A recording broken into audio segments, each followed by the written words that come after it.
Everyone. देखिए आज आपके लिए आईपीसी की कुछ धाराएं लेके आए हैं जो मोस्टली सभी को जानना बहुत इंपॉर्टेंट, जो एसएससी, रेलवे एंड बैंक के लिए भी सारी धाराएं पेपर में पूछी जाती है। और अगर आप एलएलबी कर रहे हैं तो आपके लिए मोस्टली क्या इंपॉर्टेंट ही है।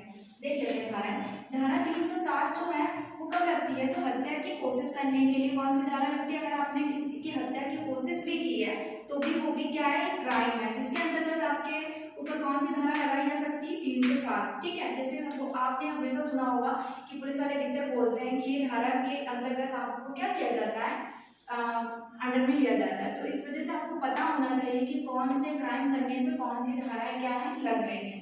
तो हत्या की कोशिश की है, धारा कौन सी लगेगी आपके ऊपर, 307। चलिए हम आपको नहीं लेते, एग्जाम्पल कुछ और लेते हैं। अगर धारा 351 ये कब लागू होती है, तो ये होती है हमला करने पर। अगर आपने न्यूज़पेपर वगैरह में पढ़ा होगा कि इस महिला के ऊपर अटैक किया गया, तो इसके अंतर्गत उसको कौन सा, जिसने क्राइम किया उसके ऊपर कौन सी धारा लगेगी, तो धारा 351। फिर देख लीजिए बलात्कार में कौन सी धारा लगती है, 376।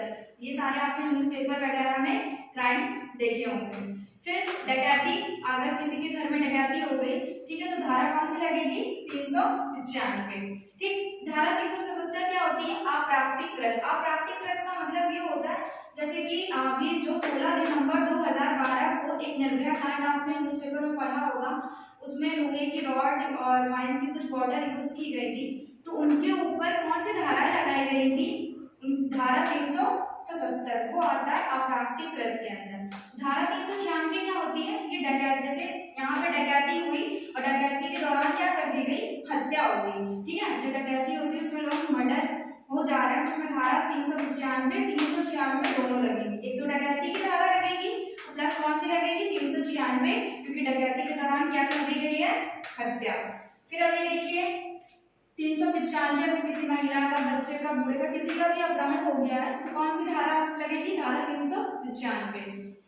धारा 201 कब लगती है, सबूत मिटाना। अगर कोई केस चल रहा है, कुछ भी है, सबूत मिटा दिए गए, जैसे सपोज दैट अगर किसी का मर्डर हुआ है, मर्डर की जगह आपने सोचा होगा कि उसने जिस चीज से जो टूल्स मर्डर करने में यूज किए थे वो सारे टूल्स भी हटा दिए, जो पेपर वगैरह थे, कपड़ा वगैरह था, वो सब हटा दिया गया, तो वो भी एक क्या है, क्राइम के अंतर्गत आता है। उस पर कौन सी धारा लगेगी, 201।